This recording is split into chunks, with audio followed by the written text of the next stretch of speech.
اعوذ باللہ من الشیطان الرجیم، بسم اللہ الرحمن الرحیم۔ آج کی ویڈیو میں ہم آپ کو بتائیں گے کہ ایک انسانی جسم کو صحت مند کیسے رکھا جا سکتا ہے۔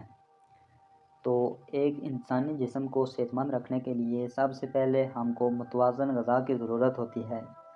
متوازن غذا کون سی ہوتی ہے؟ متوازن غذا وہ ہوتی ہے جس میں تمام غذائی اجزاء مثلاً لازمیات، نشاستہ، روغنیات، حیاتین، معدنی نمکیات، پانی، ان سب چیزوں کی مناسب مقدار موجود ہو جو انسانی جسم کی تمام ضروریات کو پورا کر سکیں۔ متوازن غذا کے مقاصد یہ ہوتے ہیں کہ انسانی زندگی کی بقا ہوتی ہے، جسم کو حرارت کے ذریعے توانائی مہیا ہوتی ہے، جسم کے شکست و ریحت کی مرمت ہوتی ہے، جسم کی نشو و نما اور دماغی صلاحیتوں کو اجاگر کرنا ہوتا ہے۔ تو متوازن غذا کی خصوصیات اور خوبیاں بھی ہوتی ہیں۔ وہ کون سی ہوتی ہیں؟ غذا لذیذ اور خوش ذائقہ ہو، کیونکہ لذیذ، خوش رنگ اور خوش ذائقہ غذا سے طبیعت میں اشتہا پیدا ہوتی ہے۔ اس اشتہا سے معدے میں خوراک کو ہضم کرنے والی رطوبتوں کی مقدار میں اضافہ ہوتا ہے اور بہت جلد ہضم ہو کر جزو بدن اور جسمانی نشو و نما کا باعث بنتی ہیں۔ غذا صاف ستھری اور تازہ ہو، کیونکہ جہاں تک ممکن ہو غذا ہمیشہ تازہ اور صاف ستھری ہونی چاہیے۔ غذا باسی اور گلی سڑی نہ ہو، اور غذا سادہ اور زود ہضم ہو، کیونکہ سادہ اور زود ہضم غذا جلد ہی تحلیل ہو کر آسانی سے جزو بدن بن جاتی ہے۔ سادہ غذا لمبی عمر اور اچھی صحت کی ضامن ہوتی ہے۔ غذا مرغن اور ثقیل نہ ہو، غذا ملی جلی ہو۔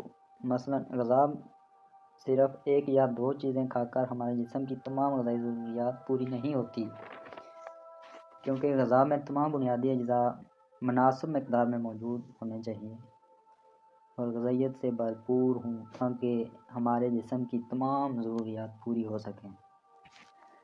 غذا جسمانی ضرورت کے مطابق ہو، غذا ایسی ہو جو انسانی جسم کی ضرورت کے مطابق ہو، کیونکہ جسم کو حرارت اور قوت مہیا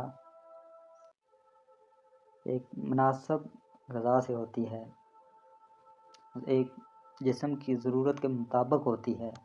جسمانی افعال کو درست رکھنے کے لیے غذا جسم کو کام کی نوعیت کے مطابق مناسب حرارے مہیا کر سکتی ہے اور بیماریوں کے خلاف قوت مدافعت پیدا کر سکتی ہے۔ تو غذا کو متعین کرنے کے لیے بنیادی اصول ہوتے ہیں۔ ایک اصول ہوتا ہے عمر کا۔ غذا کا تعین کرتے وقت عمر کو مد نظر رکھنا بہت ضروری ہوتا ہے۔ عمر کے مختلف حصوں میں انسانی جسم کو خوراک مختلف مقدار میں درکار ہونی چاہیے، کیونکہ عمر میں تبدیلی کے ساتھ ساتھ جسم کے افعال میں بھی تبدیلی ہوتی رہتی ہے۔ عمر رسیدہ لوگوں کی نسبت بچوں اور نوجوانوں کو زیادہ خوراک کی ضرورت ہوتی ہے۔ جنس دیکھی جائے اگر تو مرد اور عورت کے عضلات کی بناوٹ اور کارکردگی مختلف نوعیت کی ہوتی ہے۔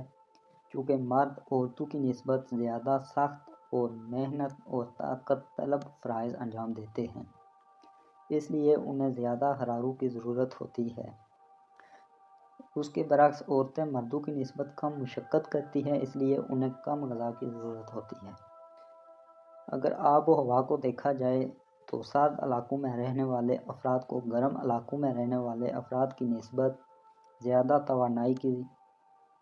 توانائی غذاؤں کی ضرورت ہوتی ہے، کیونکہ سرد مقام پر فضا کا درجہ حرارت کم ہونے کی وجہ سے جسم سے حرارت کا اخراج تیز اور زیادہ ہوتا ہے۔ اس لیے اگر ان علاقوں میں رہنے والے لوگ زیادہ توانائی والی غذائیں نہ کھائیں تو زیادہ دیر تک زندہ نہیں رہ سکتے۔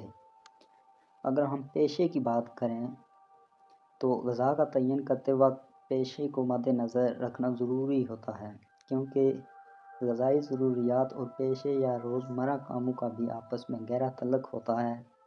کوئی شخص جتنی زیادہ محنت سے کام کرے گا اتنی ہی زیادہ جسمانی توانائی استعمال کرے گا۔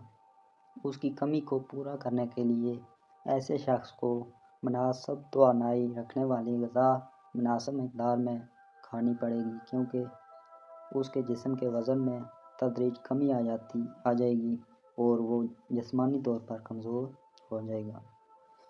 اس طرح کم مختلف کرنے والوں کو نسبتاً کم توانائی اور خوراک کی ضرورت ہوتی ہے۔ مناسب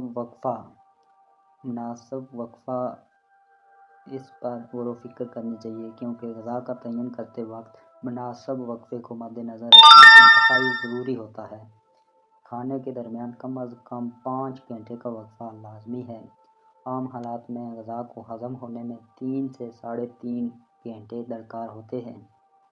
تقریباً 1.5 گھنٹہ نظام انہضام یعنی کہ جسم میں موجود غذا کو ہضم کرنے والا جو سسٹم ہوتا ہے اس کو غذائے انہضام کو بھی کہتے ہیں، تو اس کو تقریباً 1.5 گھنٹہ آرام ملنا بہت ضروری ہوتا ہے۔